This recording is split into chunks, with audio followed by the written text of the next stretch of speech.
Já, og svo það stærsta skeifa heims sem vekur nú mikla athygli í gesta í fjölskyldu- og húsdýragarðinum í Laugardal, en í skeifunni eru 2852 notaðar skeifur. Magnús Hlynur veit meira. Risaskeifan er staðsett rétt við Selalauginni í garðinum, en hún var sett þar upp miðjan júní síðastliðinn og hefur vakið mikla athygli gesta. Sá sem á heiðurna smíðu skeifunar er Ísleifur sem er járnsmíðameistari. Já, hún er algjörlega frábær þessi skeifa hérna á Ísleifi. Verkið tók hann 7 mánuði, ekki meira með alla þessa skeifur. Já, hér er til sýnis skeifan Víðförull sem er svona óður til ferðamanna eða ferðalanga, smíðuð í vetur úr 2852 skeifum sem hafa áskotnast hér og þar landið.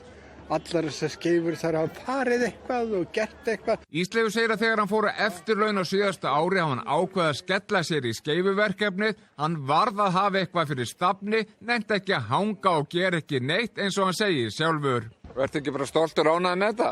Ég er mjög ánægð með hana af því að ég veit að hún er sko langstæðsta skeifa í heiminum. Og starfsfólk fjölskyldu- og húsdýragarðsins er mjög ánægt með skeifuna, nýjasta listaverk garðsins. Herðu, hún er stórkostlega flott, stór og hugnaleg, eins og þið sjáið. Og vekur hún mikla athygli? Já, mjög mikla athygli og hamingju. Og það er alveg óráðið hvað skeifan verður lengi í garðinum, en Ísleifur segir að hún sé til sölu ef einhver hefur áhuga. Þú er ekki pláss fyrir hana heim hjá þér? Nei, ég bý upp á 5. hæð, þannig að það er erfitt að koma inn þangað.